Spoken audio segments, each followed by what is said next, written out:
Hello everyone and welcome back to Sharp Cuts. My name is Garrett May alongside Josh Nickel. As always, welcome back to the show. I'm coming in hot today, Josh. If you didn't know, if this is your first time joining us, we talk about volleyball, Canadian volleyball, beach volleyball, that sort of thing. Welcome to the show. Josh, I'm heated. I'm ready to go. I'm amped up. I've got content because I actually watched some volleyball. We'll get to that in a second. First off, we got to introduce our guest.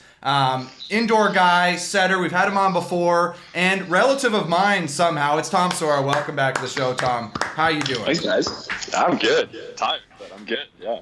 It's always good to have family on the show. Yeah. Still not sure how that works yet, but feeling good about it.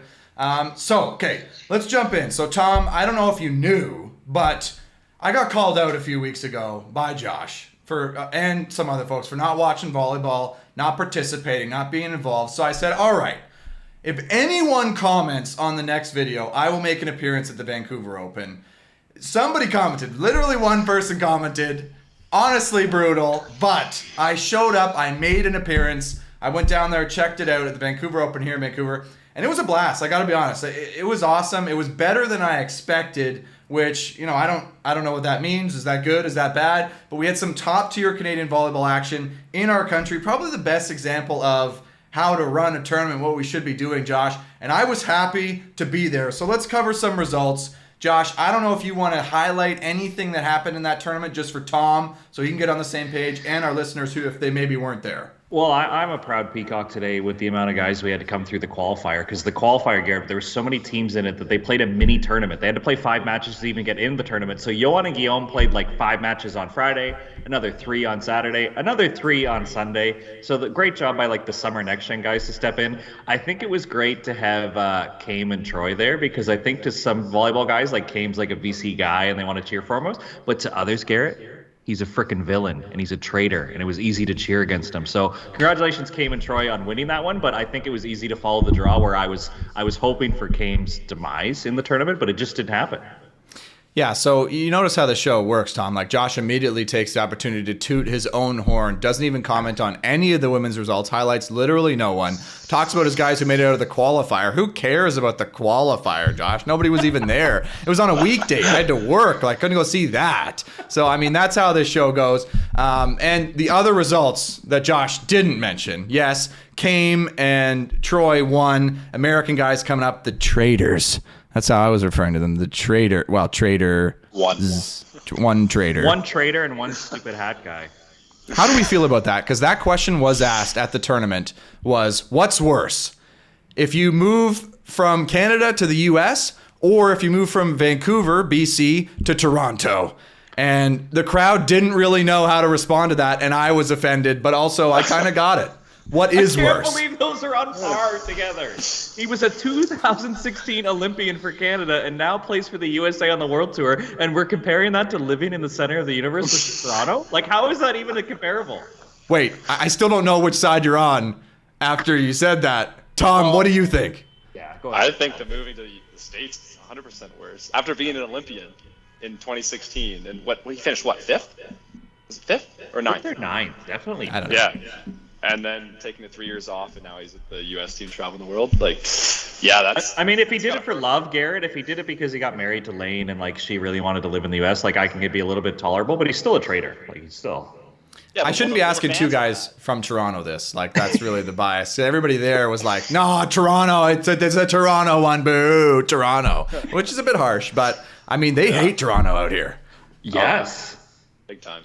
Yeah, like it's too bad there weren't more opportunities to be like BC versus Ontario matches in like a big setting, because there's all these mixed teams and stuff like that, because that would have been fun and exciting, but it didn't really happen that much. It wouldn't be fun and exciting. Logan Men took a 25th, Garrett. It wouldn't even be competitive. They try to make it, they talk it up, they try to make it this big thing. It's not a rivalry. It's the same rivalry as a hammer to a nail. We just thump them every single time. Well, okay, so hold on, though. You're getting ahead of ourselves here, Josh. We're getting ahead of ourselves. We have to cover the results. We have to tell people what actually happened. So who won the tournament? Yes, Came and Troy from the Americans. And, I mean, a previous player of the week on Sharp Cuts, Heather Bansley, and her partner Belanger getting the win. I mean, huge win for the coach, coming back and dominating all the players. That's got to be huge, Josh. At practice this week, has she just been like, listen to everything I say?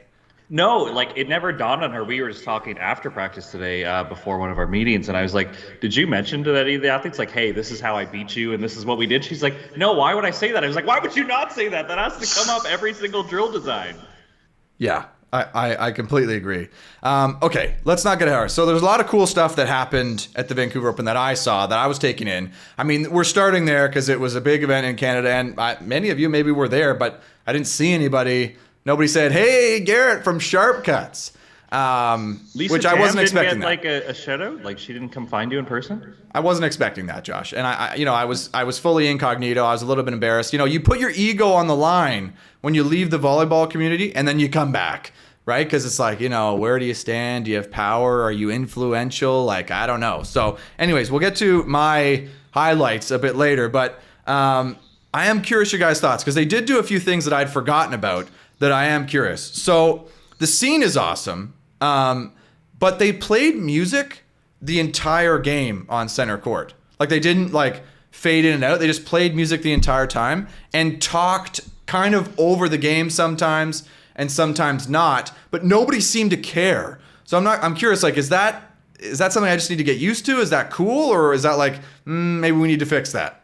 Well, when Garrett announces at center court here in Ontario, we usually fade the music in and out. We let the puns sink in a little bit. There's some pause. Like, we make the DJ feel like they're the entertainment, not the shuffle iPod who's just playing music the whole time. So I would prefer that like Seymour and Sandy are hilarious. I would have preferred that you let them speak a little bit more. Well, there was a few times even that Sandy would tell DJ to turn the volume down so that he could say something so people could hear him, because the DJ just kept playing music the whole time. I mean, the DJ, yeah, like, I was listening because they had a live stream, which was pretty good. So if you didn't watch on the live stream, like, they did a decent live stream, but there are a few problems with the live stream. One, yeah, the DJ never stopped, and I think a few people were chirping the DJ in the comments, like, "Oh, this song is trash," and I thought, oh God, he's not seeing that, but that's harsh. And the other thing was the camera was, like, brutal.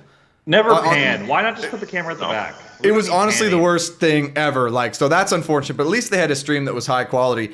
And that screen, I don't know, I don't know if you guys could see, but the screen they had there that would show that feed was fantastic. Massive screen, like high quality, like this big thing. And I was like, damn, like that's next level how they got going there.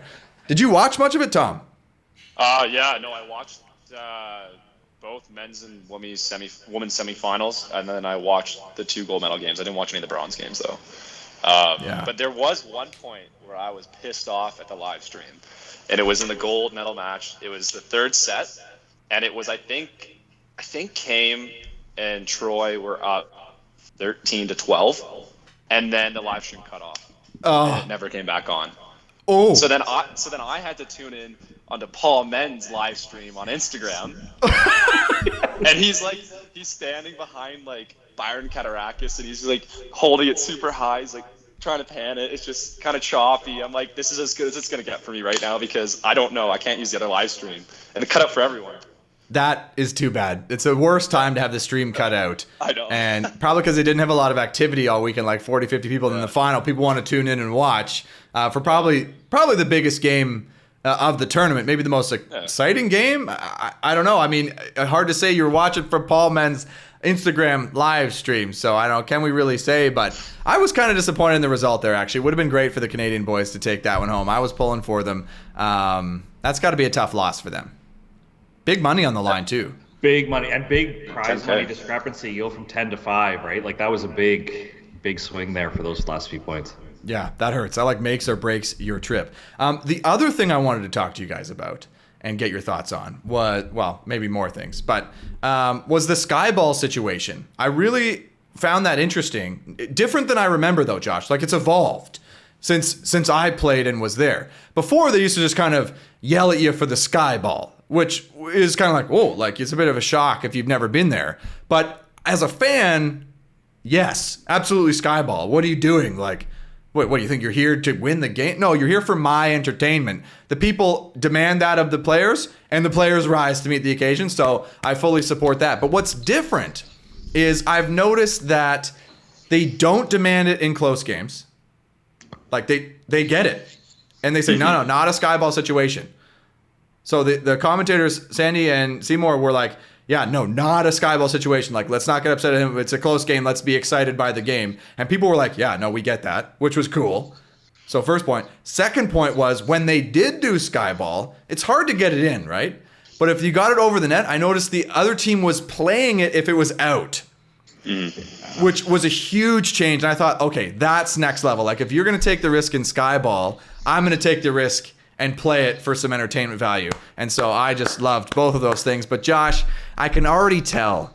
I can look at you. You're looking down your nose at it. Entertainment? Like, did anyone lose after skyballing? That's my favorite because I just want to like grab them by the collar and be like, "You see that? You deserve this, you idiot. You could have iced the game, but you wanted to be entertaining and you wanted to skyball it. Like the playing the balls out of bounds, or like you skyball to me and we side out and I'm down like 14-11, and then I have to skyball back to you. I can't like thump you and put it in like a gamer and try to win the point. Like there's this weird culture that as soon as the game's out of reach or somebody has game point, it's like a skyball battle, which feels a little recreational to me, Garrett. It doesn't feel like you're actually trying to win. It feels just like, oh, let's laugh it up. No, we're trying to win $10,000 this weekend, Garrett. Okay, Tom, you got to break the tie here.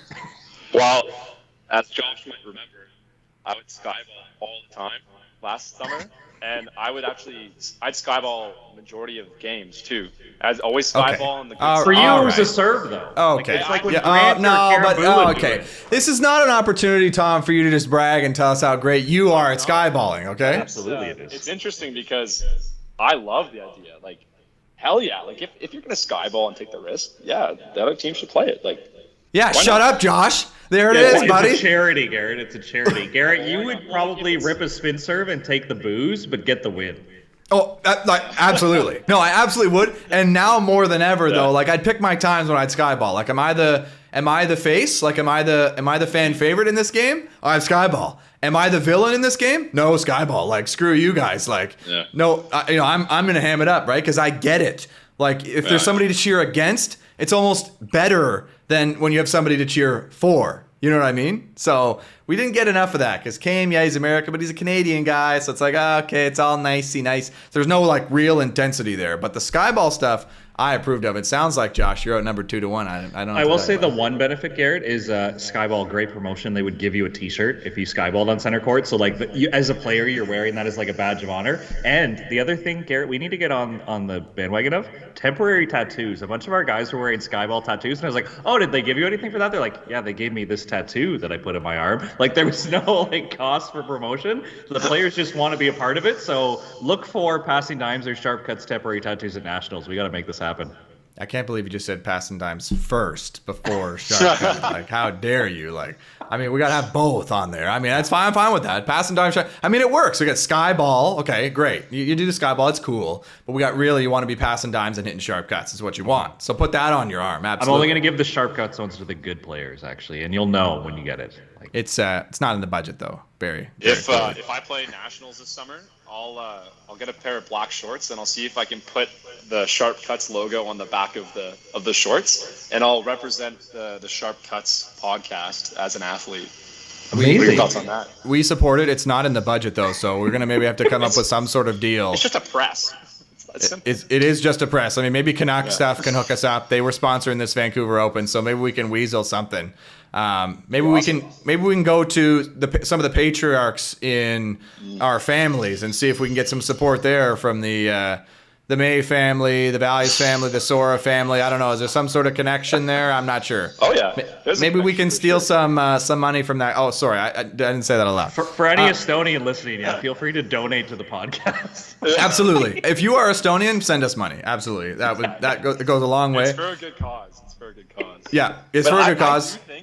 I do think that you should submit a team to Nationals to represent the podcast and be Sharp Cuts athletes. Okay, well, is it you and Andrew Coker? Because if it is, we fully support it. Yeah, why not?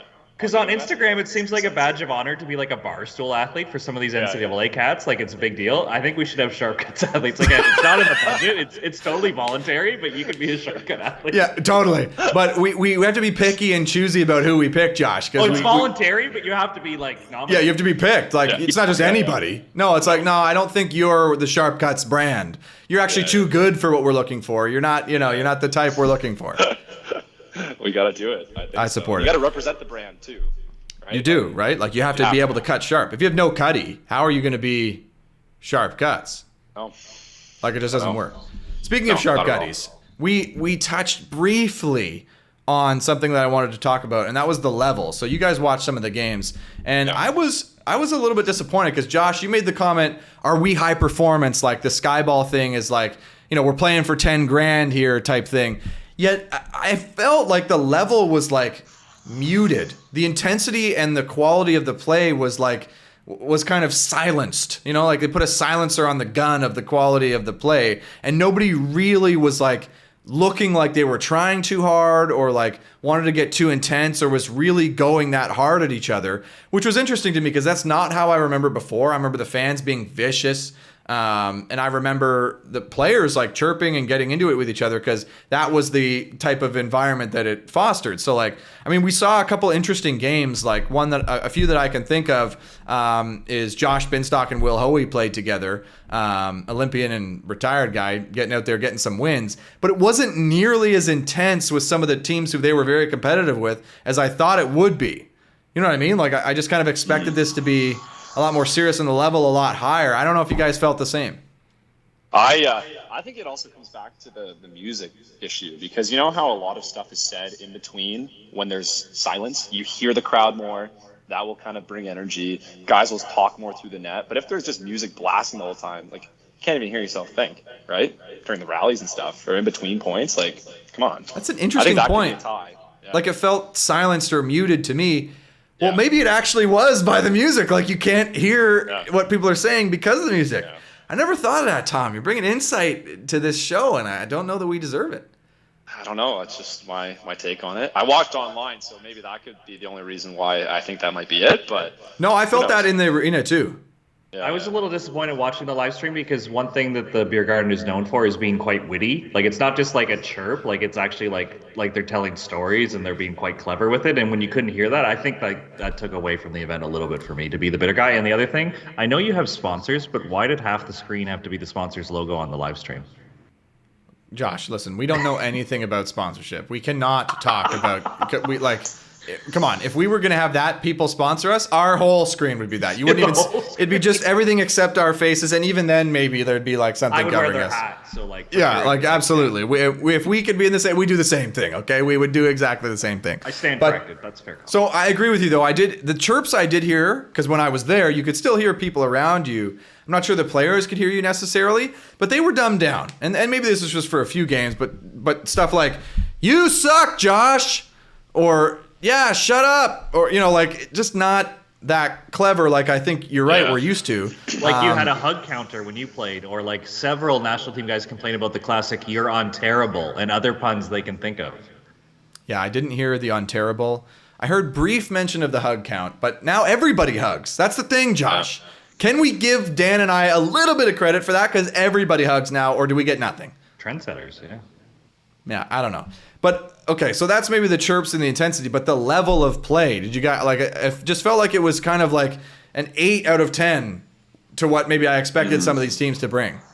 Could it have been also that they played the Calgary, like a lot of them played the Calgary Open the weekend before, and maybe like they were just tired? Like you said, right? Like some of those teams that played in the Calgary Open that went far had to play 5 rounds of qualifiers on Friday. Like that's a lot. 5 rounds of qualification. Like even 3 is a lot even. So I don't know. That could be something, but is it possible, like just because like there's one center court, right, that you miss some of the matches? Because I heard reports from some of our guys that they were on a side court, but if you were playing a UBC guy or a UBC alumni, you were getting chirped the whole match. They weren't clever. They were just mean, intoxicated people yelling at you, or maybe those were the intense moments where like on court 4 down by the water that like you didn't see because you were at center court listening to DJ Replay playing top 40. It's totally possible. You're right, because I was only at the center court, which is where they had the beer garden, which I was partaking in several beers. So there was no reason for me to go to the other courts because there were no beers. Like I'd rather watch a crappy game and have a beer than watch a mediocre game with no beer. Like I mean, I'll make that pick 10 times out of 10. I don't know about you guys. Fair enough. Yeah, that's true. I'm there for the sport, though, Garrett. You're there for a good time. I would be there for the sport. Okay, so sports enthusiast here, like volleyball snob Josh. What's your overall opinion of the quality of play there at the event? Yeah, I see what you're saying. I think Yes and no. I think the biggest thing that we've talked about on the show is like the idea of like storytelling, right? So I think you got to either know somebody's invested or if you can hype up the story behind it. Like the example I gave about like UBC like showing up in droves to support their guys. Like I think if you can get attached to like the drama or some conflict, then all of a sudden the game gets more interested. Like you brought up Josh Winstock, where it's like you and I would probably root for him. Maybe some other guys would cheer against him, but like he's an Olympian. Like I think you got to get caught up in more than just what the score is. Like I can't get fired up for a 13-10 game, but if you tell me it's an elimination game and Will Hoey's chirping through the net or something else is on the line. Like that's why I think we talked about Kame at the start of the show. Like I identify him as a traitor, so automatically like I'm a little bit fired up to watch his matches. Like I think the sport alone is good, but it doesn't stand enough to make it like entertaining. Right, but do you think that impacts like the quality of intensity of performance? Like the actual players on the court are feeling that too. Like if there's not anything kind of bigger on the line other than 10 grand. Hello. Anyways, I think maybe because I wasn't there in person, I'm not picking up on the same vibe as you because I was living and dying through the live stream and when a set would go 3 or something like. But I didn't sense it the same way you did being in person. So I thought the level was okay, but obviously I'm a little bit biased because I was responsible for like 8 or 9 teams of the level there. Well, yeah, you see it every day. So that's the thing I mean, if it doesn't seem any different, then okay, it's just maybe my cynical brain. Well, I will say maybe your level of play is way higher than Garrett. You know what I mean? Maybe you just like see it.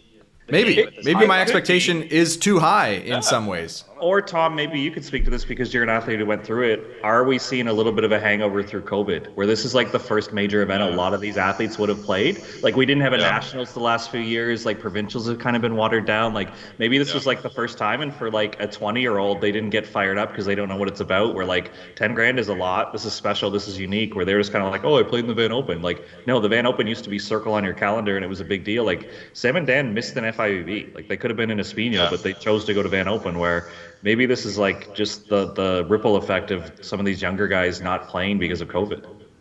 And also, yeah, that's a good point because how many of these younger guys that are on the summer team would have played in big matches on center court with big crowds before? Right? Never. Like, some of them, they're coming back with stars in their eyes. Sorry to cut you off, but they're coming back thinking that was the greatest thing ever, where it's like, that was awesome, but it should be like an annual thing, or this should make you want to go on tour, where they're just like, I've never experienced anything like that. Yeah. No, I totally understand. Yeah, that's a good point. I think that's what it would have been mainly because in those scenarios when you have a massive crowd, like you got the whole jumbo like Tron thing there as well, music, people chirping, like that's when you get really creative, and that's when the level of play should be way higher than even what you think is at your best. You know what I mean? I think the energy just brings it out of you. But yeah, I don't know. Maybe next year. Hey, maybe we can compare next year and see what happens. Yeah, and I mean, maybe it's the case that because really the only like on the women's side, we were supposed to see Sophie and Brandy, but didn't because of an injury. And you know, can we say we had a high number of like world tour level players competing in both genders? Like I think we had Sam and Dan, we had Kame and Troy. But on the women's side, I mean, Heather is fantastic. She won the tournament, but she's retired. So like to expect her to be at like world tour level is like, you know. But she went out there and did it, so, like, who else is there? There's those American girls they played, but, like, you know, I don't know. Yeah. It wasn't really there, right? So maybe I'm being unfair. And that's usually the case here on this show. So speaking of being unfair, I'm going to continue being unfair as we move into somebody's favorite segment, Players and Clowns of the Week. We don't know. Is it your favorite segment, Josh? I don't. I stress about this every week. Every week I calm down after Clown of the Week, but then the anxiety builds until the next episode. Oh, okay, nice. Well, then maybe you should go first. But so we'll start off with Players of the Week. Hopefully Tom's ready to go. I don't know if he's prepped or not. He knows how this show works. So he's not a first-timer. He's been here. So we won't put him on the spot immediately. We'll put you on the spot, Josh, because you're stressed out about it. So why don't you kick us off with the Player of the Week? So, Garrett, I got really excited. Not only Heather Bansley wins the event, but as people know, she's a coach on staff with Volleyball Canada. We did like a March break camp. She's working with both the men's and the women's, and she's talking about like her ideal play state and how she's like serious and she's driven. She doesn't like to get too fired up. Watching her at the Van Open, she was having more fun than anybody. I've never seen her smile so much, be outgoing. I wasn't there in person, but I'm sure she was engaging with the crowd. It was just cool, one, to see her playing again, but to leave her comfort zone and kind of feel the vibe of the event and not have to be like, I'm serious Heather at the Olympics. Olympics. Like, she kind of, I think she probably had more fun at this event than maybe she's had in the last, I'll boost it, 10 years of playing volleyball on the World Tour. Like, she was loose. Wow. She was having fun. She admitted today that she should have done more conditioning, that Sunday hit her pretty hard. Like, it was just cool to see like Heather in like a fun zone versus like being dialed in the whole time. So player of the week, Heather Bansley. Oh, okay. I was going to ask. So the player of the week is Heather. I mean, you're going on about Heather, and then I thought it was going to come, and that's why player of the week is somebody completely different. Okay, no, Heather. Okay, congrats, Heather. I mean, a big win. I knew it was going to be your pick, Russell Josh. For being in the beer garden as soon as he lost, he didn't leave the event. What a guy, top tier. Yeah, I mean, I was there for a bit, for sure, absolutely. Beer garden's lit. I mean, Josh, I got to call you out a little bit for the low-hanging fruit, you know? I mean, we do that a lot on this show, but now that I'm feeling confident about my picks, I can call you out for yours, even though I've blown it a number of times in the past. Did you do some research this week? Because I got a few texts about your lack of prep last week. So yeah, you got a few texts? Like, people are texting you about my lack of prep? It was one of those, like, great episode is ever, like, really entertaining. LOL, Garrett needs to do more prep. Yeah, like, okay. Whoever's texting Josh, letting him know that I need to do more prep, you try working a 40-hour job a week and trying to prep and to record this and follow all. It's not, okay? Relax. Hey, Tom, right, did Josh? you know that Graham Vigress retired? What? He's my player of the week this week, Josh. In, like, April? My player of the week this week is Maybe Graham March. Vigress. For the fourth time, congrats. No. You know what's funny? Is you guys talked about Graham Vigress retiring like 3.5 months ago. He was my player of the week he did it. Dude, I don't even know what happened there because I looked it up and I found it and it said 2 days ago. And I was like, not thinking. Yeah, so I was very unprepared last week. So people texting Josh, letting him know, Garrett, I was very unprepared because I was coming in hot from work. So that is valid, but you should all watch it. So I'm going to go then, and hopefully I don't blow it this week again.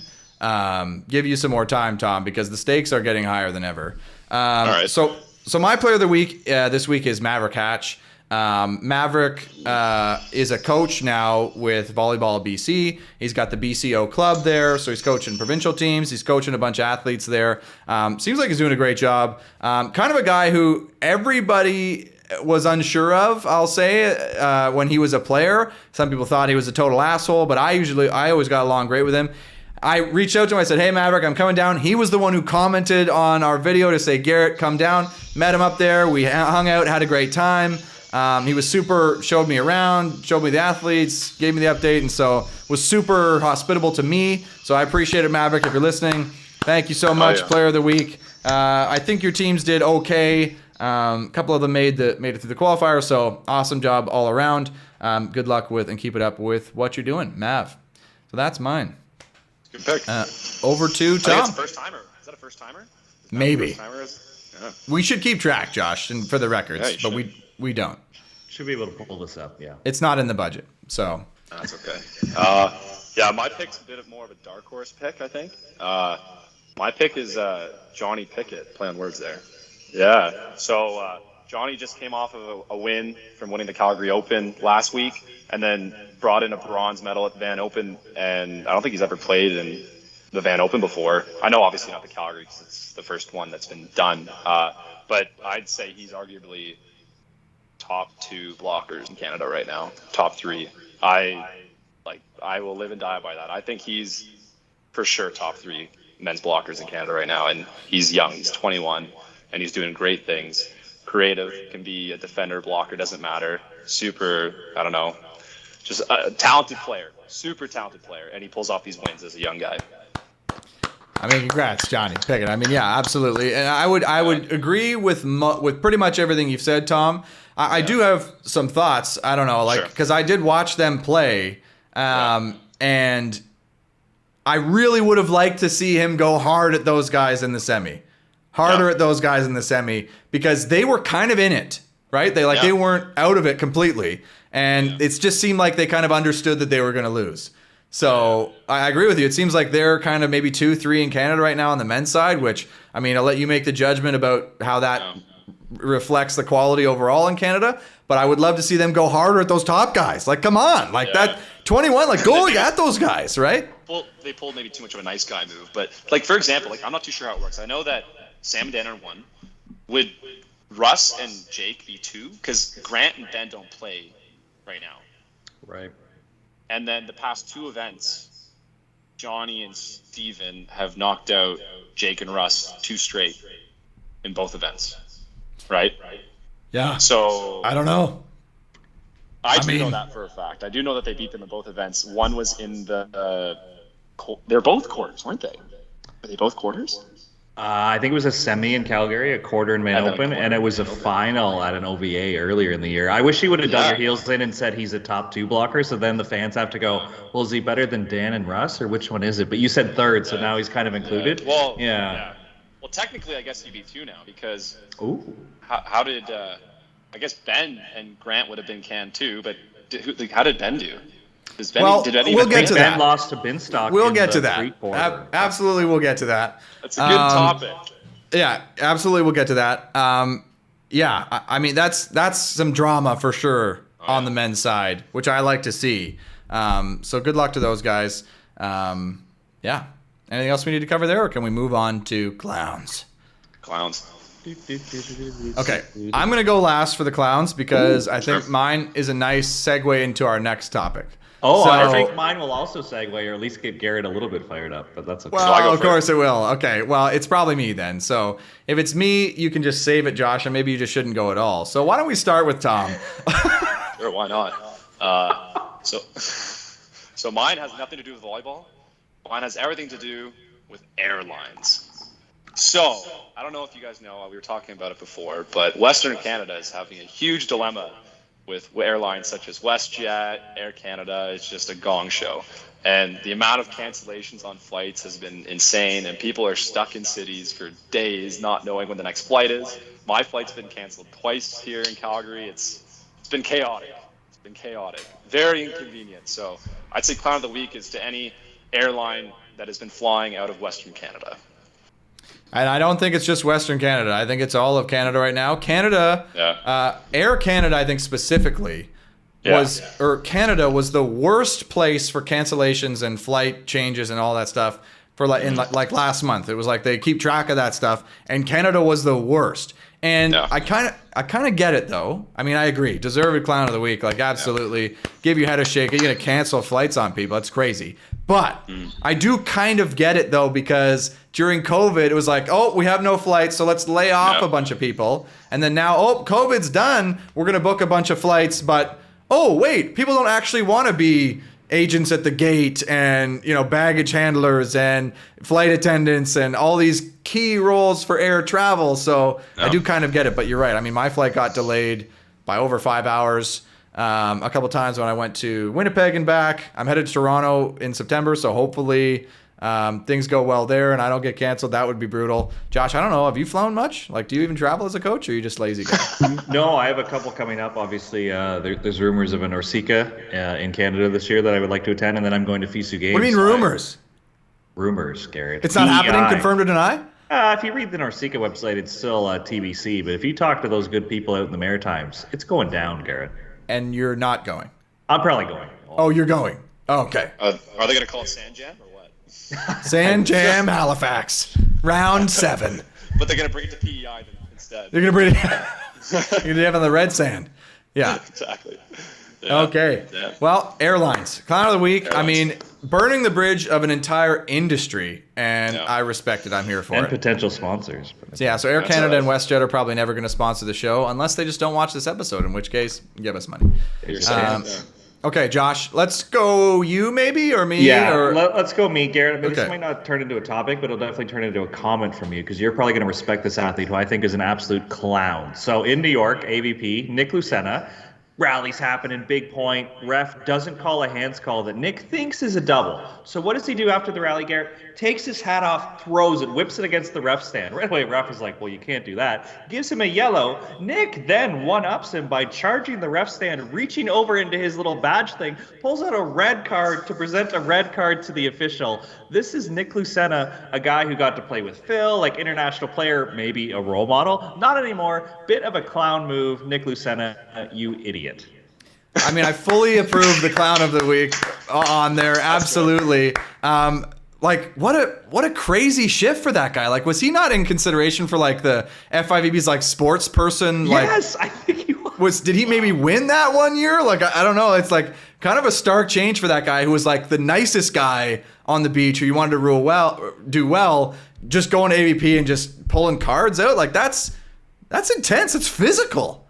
And we don't Tom do that in volleyball. Before the show, we compared it to like Todd Rogers, who was the player rep and like awesome player. Garrett, have you seen the freak out on the ref? I think it was in the Poland event where it was like he set over and got called on hands and like just yells, "Who put this chick up there? She sucks." He's just freaking out. Yeah. I mean, I have to watch it. It's caught on video. It's very good. Link it to me. I need to see that. I fully support that. Now, here's the thing.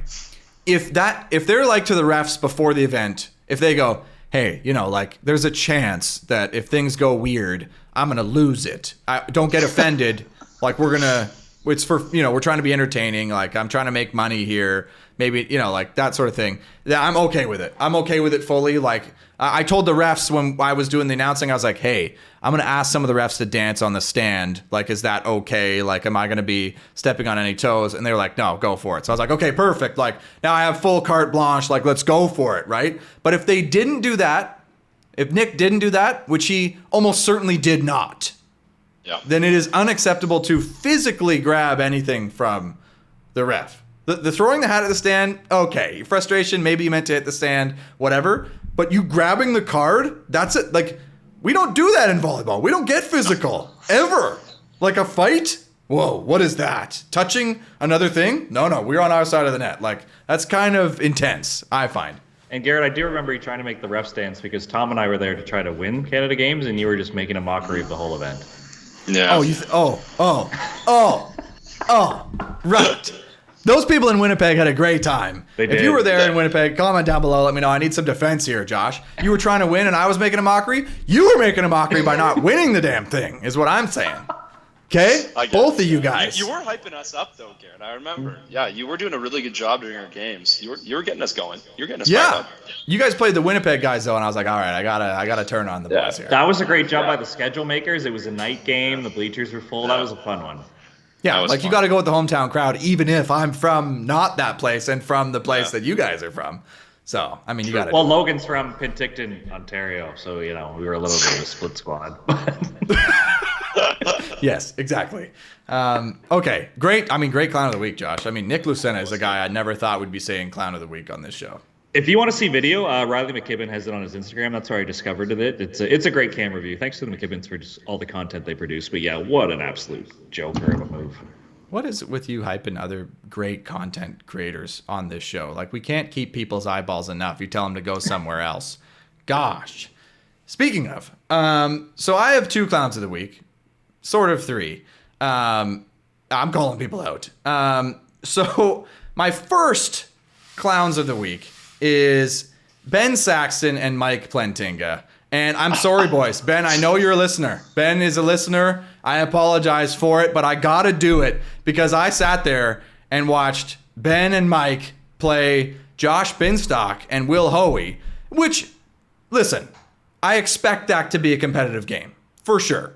You expect that to be competitive.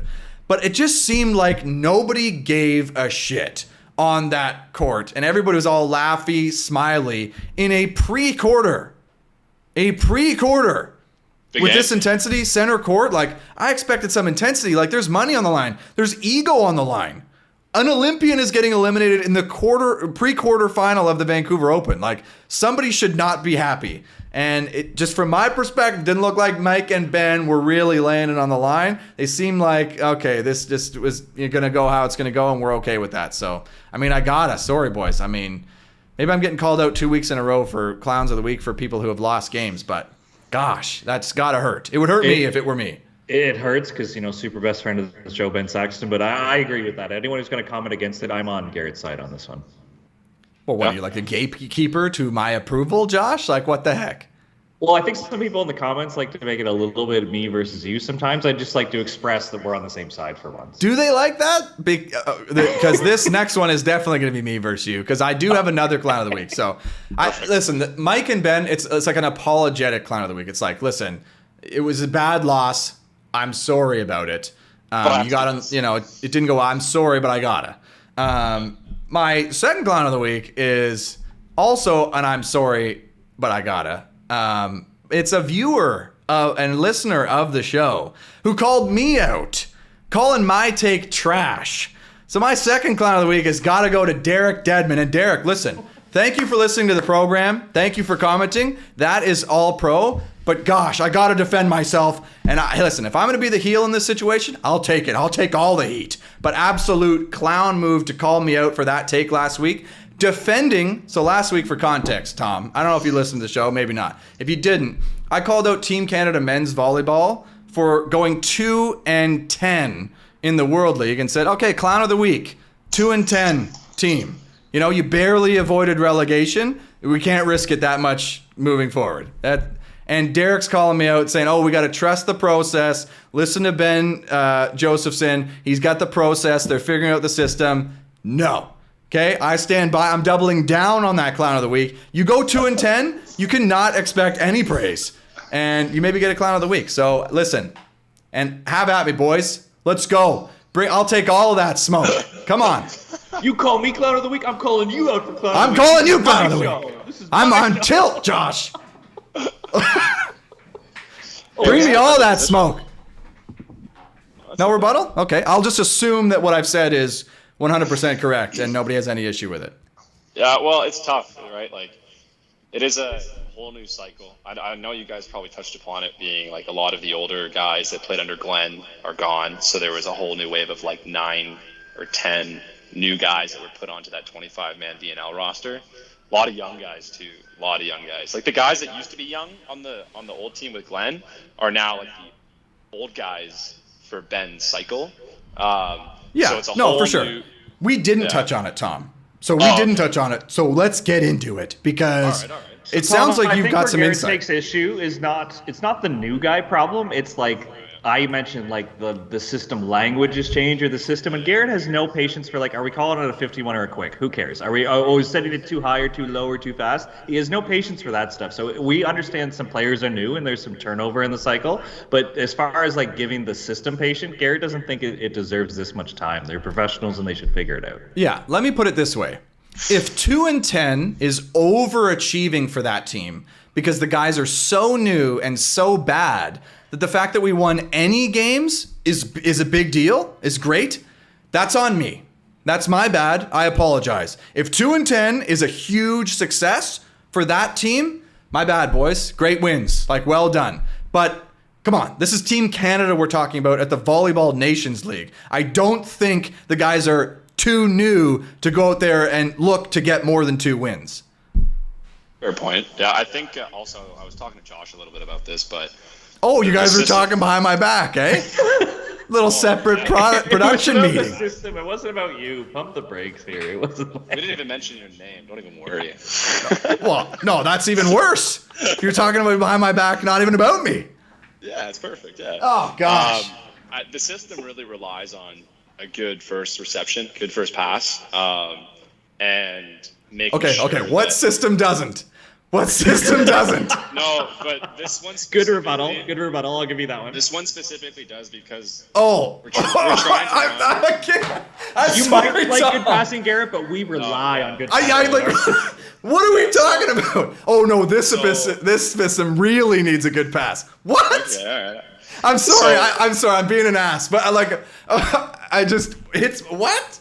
I'll give you scenarios here. So the whole idea of it was to just run middle pipe, nothing else. But the problem was that we couldn't pass well enough to run the middle pipe well enough. So all we're doing is throwing speed at the pins, and they're going to have 4 hands regardless. So the speed doesn't really matter in the end if you're going to have 4 hands. Right? Thank you. So because of the reception wasn't as strong as it could have been, the routes that the middles were running were very different than a normal like 31 and 51. Like they were curling around and jumping shoulders parallel to the net and floating through zones, right? And then in transition plays, you'd always have to have your pipe in your middle attacker covering either that 6 gap between the left side and the middle blocker, and then the middle would be covering, let's say, the 3 gap between the right side and the middle blocker. But if the play's too fast, or if it's a ball that's off the net, and let's say the middle isn't in the right spot or on time, it throws the pipe ball off completely, and you can't even run a pipe ball. And then it's hard to be like, oh, do I just give like kind of a junk ball to a middle, or do I just run speed to an outside guy that's gonna have 4 hands, right? So that's kind of where I think it broke down. I see. And I think that if we can get our reception a little bit better, you'll see a big change. And we struggled a lot more with float serves than we did with spin serves. We're a pretty good spin serving reception team, but float serves usually put us a little bit more in trouble. But yeah, like it's tough too, because I would for sure say that if, let's say, everyone trained together for an entire year straight, like the way that it used to be with the national team in like the 80s, because no one would play pro, I think it would be perfect by next year. But it's tough to see guys go back and play pro with completely different systems and then have to come back and kind of get used to the specific system we run. So I think that it's like a system that is like the perfect idea of what we want, but it's tough to find that perfection. Okay. So let's see if I understand. Working hard. Okay. Yeah, let's see if I understand. So the system is a preference really to running middle pipe combos a lot more than outside. 100%, yeah. And because our middles were less familiar with that, when the pass broke down slightly, they weren't in the right spot to really set us up in a good position. And it would take the pipe ball out, because then the pipe ball wouldn't be sure as to what gap they're supposed to go into, and then the timing's thrown off, right? And it's tough with such a fast offense to fix on the fly. If it was a little bit slower, it's so much easier, because you can take a look. You're like, okay, this guy's a bit slower, lift it up a little bit more. But when everything's so fast and you're trying to run speed from everywhere, it breaks down. Yeah, so I would fine line, right? I get you. I'd love to see the numbers though, because what did we pass? Did we pass a 1.2? I think they use a 4-point scale, maybe. I don't know. Do they use 3 or 4? Yeah, I think it's a 4 scale, but I'm not too sure. All I know is that our middle system tempo, I think, was more efficient even than our in system, because our in system we had a decent amount of like miscommunication errors too, and like timing issues and stuff like that. Yeah, and like it's funny that doesn't make sense to me. Yeah. Like that just because like, okay, there's a timing. Everybody's got a different timing. They go play pro, they play with a different timing. The middle goes play pro, they got a different coach, they got a different system. Like, you got to learn different systems. Over the course of 3 or 4 years, you maybe play with 3 or 4 different coaches where you learn slightly different things. Like, but it's not that different. So like, if we just passed terribly and that's why we sucked, like that's why we didn't have success, okay, well maybe we're just not good enough then. Right? Like maybe we're just not good. Like if the system relies on us passing over a 2.5, 3, like we've got to be in system most of the time. Well, like you play good serving teams, you're just not going to be. It's next to impossible doing that, playing guys like people like playing in France or Brazil, Russia, Poland, right? Like Italy. It's really, really difficult. Well, that's what I'm saying. So like we're choosing to go with a system that relies heavily on being in system way more often than not. Well, what the hell are we going to do when we're not in system that much? We're just going to give up and lose? We're going to be out of system? We're going to be in a bad place? Or we're just saying we're just not used to that, so, we're timing miscues were happening?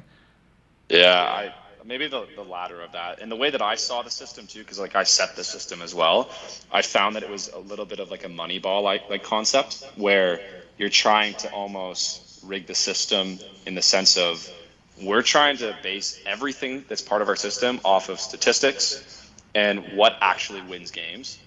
And that's what we're going to try to make our athletes do, right? But sometimes it's tough, too, because guys aren't made for that mold. You know what I mean? Right? Like, you got a guy like Steve Marr. He's like 6'8", big banging dude, right? Like, sometimes, okay, maybe you have your system, but then for this one guy, maybe it's a little bit slower. Like, I don't know. Like, I wasn't setting him, so I wouldn't know. But I think that I could totally see them making some tweaks to it for next year, for sure. But also, we do have World Championships coming up. I think it's in September or end of August or something like that for the senior team. So it'll be interesting to see what they do with a month off and like of training, to see how they either adapt or do they just stick to their guns and try to like really make it work. So I don't know. Like, I liked the system a lot. I know for a fact that it is definitely hard to do, and it does take time for it to become really smooth. Yeah, and I'm going to call that out, because that just makes absolutely no sense to me. The hard to do piece, okay, well, if we're going to rely on middle and pipe, well, that's hard to do because we got to pass well. So that's hard to do for a concrete reason. Like, you have to pass very well to do it, so we better be good. Okay, I get it. If we're trying to do this and it's hard to do, maybe it fails. So maybe it fails. Fine. That's not. I don't have an issue with that. If we go out there and suck, then hey, we suck. We take our lumps and we figure it out. No problem. But the question is like, okay, well, like we got to work through it. Like the timing. Like, hold on, wait, what? Like, why? When we pass well, why do we need time to figure it out? What's the long game here? Like, how is this so difficult to even comprehend that we need time with it to really prove it out? That doesn't make sense to me. That's fair. That's a fair point. Yeah, like we're all high-level athletes. Maybe I'm an idiot, though, because Derek Dedman thinks my take is trash. So I got to know where I'm off here if I'm way off. But, like... Yeah, I think if you simplify it, I can see your point for sure. But, like, knowing exactly what they do... I get both sides of it. If I didn't know, I would for sure see your point of view on it, 100%. Right. So okay, let's get specific then. So say we have a 2-pass, and my middle goes like for a push set, goes farther off. So they break where I'm supposed to go. Yeah. Do we not have like do we not just have a go here now instead at this tempo? I don't know. That's true. Like the middle should be fine. Sometimes the pipe's thrown off by their alignment on the setter's toes and like that stuff. But I think also that other countries were game planning us pretty damn well. I think they were because, for example, the 3 middles that mainly played, right? You have Jackson Howe, you have Van Berkel, and then you have Pierce Sashenko. Very different guys, like totally different guys, right? You get Jackson, who is an athletic freak and he's an offensive machine, but if you run middle pipe on him, it's pretty tough for him to get up and block it because he is smaller. But if you set pins, the guy's going to close every time and can you. And then you get guys like Pierce, which is more of a blocking guy. He's fast, but his style, it's going to be more difficult for him to run the specific system, but he still does a good job. And then you get Van Berkel, who's a totally different body type and a different speed, like different athleticism. So his style was a little bit different to what the guys were doing. So it's like there was 2 styles of what we were doing. We had a curl 3, which is that offense where you're coming in around parallel to the net and you were running different routes and hitting specific gaps and floating into the ball.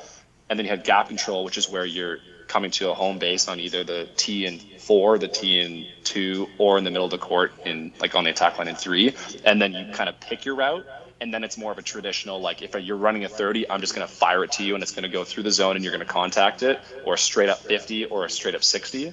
And I think that is where it also kind of broke down because then you have 2 guys that are running completely different things. And it's hard for other players to fit into that mold and know like exactly what's going on because it's so different. 2 guys running completely different things. You know what I mean? Rather than middles that are just running the same system. So the argument then is that Ben comes in, he's trying to do X. He's trying to do this. Okay. Yeah. And when you go through each of the players, it's different for each of them how this system really helps them and how it doesn't really help them. And that you're saying it takes time for them to figure those things out? Yeah, I think so. And also it's feel too, right? Because the ball is like as you saw, setting it way faster, right? So you have to adapt significantly faster too. And it's freaking hard. But I was shocked though. I did think that we were going to get more wins. And I think everyone can attest to that. Like I think we should have had more wins. But yeah, I don't know. I didn't watch all the games, right? Because I was also training and I was. Well, a lot of games. A lot of games to watch. There's a lot of games, so I didn't watch them all. I watched all the ones that they played in Ottawa, but that was the first weekend, so obviously they would have got a lot better too, and they would take different guys to different weekends when they were traveling for VNL. But yeah, I think that what I probably would do is I would look back at the last weekend in Japan and then wait and see what they do at World Championships too, and see if it's any different, and then kind of like see what my opinions would be. But yeah, I don't know. I like the system a lot, and I know it's really hard to run. And I do think it does take time. I didn't at first. I was like, oh, okay, like this should just click, but it actually doesn't. And everyone addressed it. It wasn't just like an elephant in the room. It was addressed for sure. So can you explain to Josh and I and our listeners what makes it so much harder to run than Glenn's system? I think so. From a setting perspective, right? You have the idea of having that perfect set, and you're just bringing it together to be precise, which is your timing of the set and your location. Yeah. And you know how when you're going through like university ball or whatever, it's always your location. You got to have good location. But then with this system, more so, it's locations, yeah, like it's important, but you could have a shitty located set, but if the timing's perfect, you can fix it. And I think that we may have missed a little bit more on the timing aspect with our attackers, but gave them a good located ball. But if the timing's off, like that's when crap hits the fan, right? Like let's say someone comes in expecting a specific set, and then it's just like a slower set. So they're on their way up, and then they're on their way down, and it's like, what do you do? Just recycle and try again, or it just goes right over your head. You know what I mean? And the communication of it all too. I didn't play with any of the guys on the senior team that traveled VNL, so I don't know exactly what would have happened on the court there. I didn't talk to many of them afterwards, but I know that just from like even our training camp and then being with like the next gen team and then the U23 team, like knowing that is what made it a little bit more difficult. Okay. And then finding specific guys what they need within the system. Right. So it's very, very finite. It relies more heavily on timing, being precise, to fool the opponent's blockers? I'm not even thinking about that. That's a totally different conversation. And this is just more so us making sure that our system works. Like if we can hit the ball. Well, right. That's like to me, I get like, so if the argument was, you know what, our timing is key to fooling the blocks, and they were on us. They were on us because the system is new. They were kind of all over us. We didn't perform well enough at the system. That I get. Like here it is. This could work for us. It didn't work for us, and here's the reasons why. Yes. That I get. I've been there many times. Like we knew what we had to do. We didn't do it. So this is why it failed us. But the argument that, hey, here's this new thing and we just couldn't get it even. Like we couldn't even get it. To me, if that's true, when I look at my national team, I don't care if you only have 3 months to get it together. Get something together. Yeah. Like maybe it's new, right? Maybe it's. Am I being unfair, Josh? Like you've been awfully quiet over there. You maybe silently judge, but like it's kind of unacceptable. It's supposed to be the peak, the top, the best people at this in our country, and we should be able to at least get this. And if we fail, it's because we didn't execute.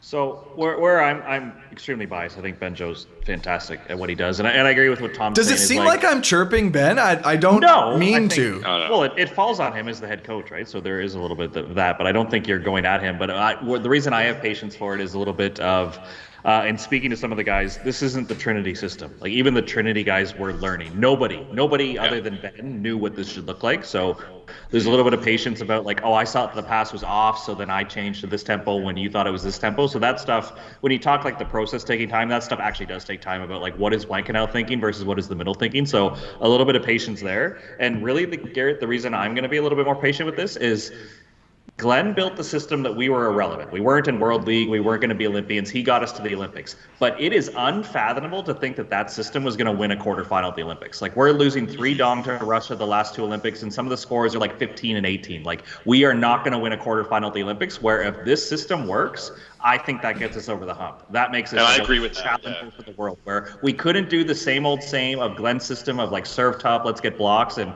maybe we side out. We didn't have a sniff of beating Russia the last 2 years in the quarters. We're not going to beat Russia and France and Brazil and USA and on and on and on doing the same old thing, where this gives me hope that we're playing at a top tier world level. Yeah. I get that argument. I get that because that puts it more within the coaching staff and the system's control. So I get the desire to feel that way. But I'm the kind of guy, and when I grew up playing, when I played, it was always the responsibility of the people who are on the court to make these things happen. So we could have won with Glenn's system, 100%. If you swap the gold medal team from Rio with our team, same system, who do you think is winning the gold medal? You think it's our guys with their system or their guys with our system? I would go with their guys with our system because their guys are the guys. They went out and did it. Man. That is what I'm saying. Is so like, hey, if we're not good enough, fine. If we need to make a system that's going to make us more competitive, fine. But we got to own the fact then that we're not good enough. Right? I think flat out we're not good enough. You go down the roster of France and Russia right now, I think every position's almost better than us. There might be 1 or 2, but like top to bottom, their team's way more talented than us. That's absolutely tough to swallow. There's an example too that for example, in the Ottawa weekend of VNL, Poland sent their like B team, C team, like young guys that had never really played like VNL, and they like won almost every game I think that they did. And then when it came to the end, like they were putting their starters in for the second or third weekend, which is crazy to think. Is it silent? Something just happened? I was fine on my end. Garrett, you look a little confused. Great. Sorry, I was just shocked that you're just making a great argument, you two. You guys are making great points. I'm just a little bit surprised. Like, it's kind of not used to that. So I got a little bit shook. I thought something just happened. I don't know.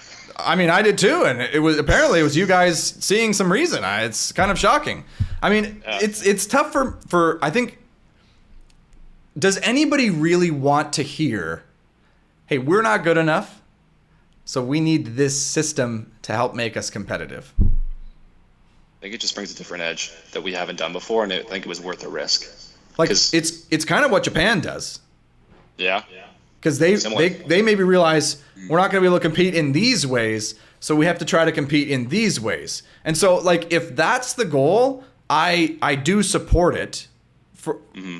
I do support that. Like, and the system is literally taking Japan's system and taking Brazil's system and amalgamating them. Right? So you're just taking both of those guys, both those country systems, and making one, and that's kind of what Canada's system is right now.